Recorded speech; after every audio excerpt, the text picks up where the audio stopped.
AG ನ್ಯೂಸ್ಗೆ ಸ್ವಾಗತ. ಹುಕ್ಕೇರಿ ತಾಲೂಕಿನ ಅಂಕಲೆ ಗ್ರಾಮದಲ್ಲಿ ಇವತ್ತು ಸೋಮವಾರ ಬೆಳಗ್ಗೆ 11 ಗಂಟೆಗೆ ಡಿಸಿಸಿ ಬ್ಯಾಂಕ್ ಚುನಾವಣಾ ಭಾಗವಾಗಿ ಪಿಕೆಪಿಎಸ್ ಪರವಾಗಿ ಪ್ರತಿನಿಧಿತ್ವ ಆಯ್ಕೆ ಸಭೆ ಯಾವುದೇ ಗದ್ದಲ ಗಲಾಟೆ ಆಗದೆ ಶಾಂತಿಯುತವಾಗಿ ಜರುಗಿದೆ. ಇದರಲ್ಲಿ ಅಂಕಲೆ ಪಿಕೆಪಿಎಸ್ನ 7 ಜನ ಸದಸ್ಯರು ಜಿಲ್ಲೆ ಜಾರಕಿಹೊಳಿ ಬಣದ ಡಿಡಿಸಿ ಬ್ಯಾಂಕ್ ನಿರ್ದೇಶಕ ಸ್ಥಾನದ ಅಭ್ಯರ್ಥಿ ರಾಜೇಂದ್ರ ಪಾಟೀಲ್ ಅವರಿಗೆ ಬೆಂಬಲ ಸೂಚಿಸಿ ಬಹುಮತ ಸಾಧಿಸಿದರು.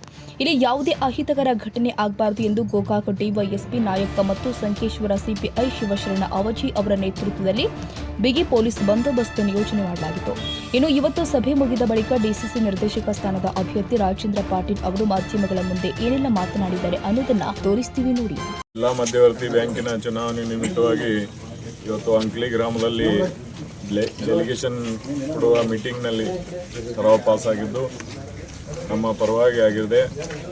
ಎಲ್ಲ ಸದಸ್ಯರಿಗೆ, ಸಂಬಂಧಿತ ಸದಸ್ಯರಿಗೆ ಹಾಗೂ ಗ್ರಾಮಸ್ಥರಿಗೆ ಧನ್ಯವಾದಗಳನ್ನು ಹೇಳ್ತಾ, ಮುಂದಿನ ದಿನಮಾನದಲ್ಲಿ ಮಧ್ಯವರ್ತಿ ಬ್ಯಾಂಕಿನಿಂದ ಏನೇನು ಸವಲತ್ತುಗಳನ್ನು ರೈತರಿಗಾಗಿ ಕೊಡಬೇಕು ಅವನ್ನೆಲ್ಲ ಪ್ರಾಮಾಣಿಕವಾಗಿ, ಪಾರದರ್ಶಕವಾಗಿ ನಾನು ಅವರಿಗೆ ತಲುಪಿಸಿ ಗ್ರಾಮದ ವಿಕಾಸಕ್ಕೆ ಹಾಗೂ ರೈತರ ಉಜ್ವಲ ಭವಿಷ್ಯಕ್ಕಾಗಿ ಶ್ರಮಿಸುತ್ತೇನೆ ಅಂತ ಈ ಸಂದರ್ಭದಲ್ಲಿ ಹೇಳ್ತೀನಿ. ಸರ್, ಟೋಟಲ್ ಎಷ್ಟು ಸದಸ್ಯರು ಇಲ್ಲಿ 11, 12 ಈಗ 7 ಮಂದಿ ಬಿಐ. ಏನು ಭಾರಿ ಕಾಂಟ್ರವರ್ಸಿ ಇತ್ತಲ್ಲ ಸರ್? ಏನು ಕಾಂಟ್ರವರ್ಸಿ ಇಲ್ಲ, ಸಮಾಧಾನದಲ್ಲಿ ಶಾಂತಿ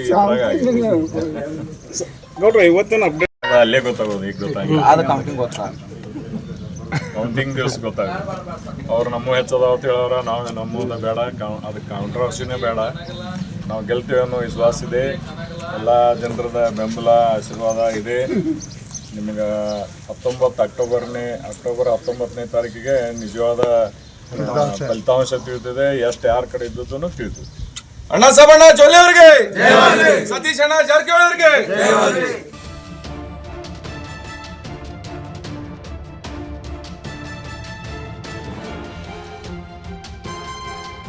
ಕನ್ನಡಿಗರ ಮೆಚ್ಚಿನ ನಿಮ್ಮ ಎಜೆ 24/7 ನ್ಯೂಸ್ ಕನ್ನಡ ವಾಹಿನಿ ಇದೀಗ ಟಿವಿಯಲ್ಲಿ ಲಭ್ಯ. ವೇಳೆ ನೋಟಿಸ್ ಕೊಟ್ಟಿದ್ರೆ ವಾಪಸ್ ತಗೋತೀವಿ. ಇವತ್ತು ವಕ್ಫ್ ಪ್ರಾಪರ್ಟಿ ಅಂತೇಳಿ ಬರ್ತದೆ ಅಂತ ಹೇಳಿದ್ರೆ ರೈತರ ಬೀದಿಗೆ ಬಂದ್ರೆ ಏನ್ ಮಾಡ್ಬೇಕಾಗುತ್ತೆ? ಯಾರು ವೋಟ್ ಹಾಕಲಿಲ್ಲ ಅಂದ್ರೆ ಗ್ಯಾರಂಟಿನೆಲ್ಲ ಸ್ಟಾಪ್ ಮಾಡ್ಬಿಡ್ತೀವಿ.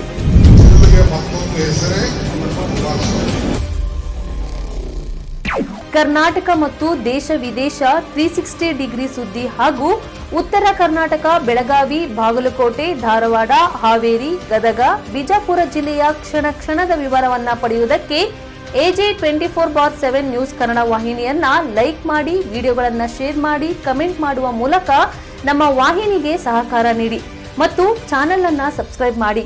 ಧನ್ಯವಾದಗಳು.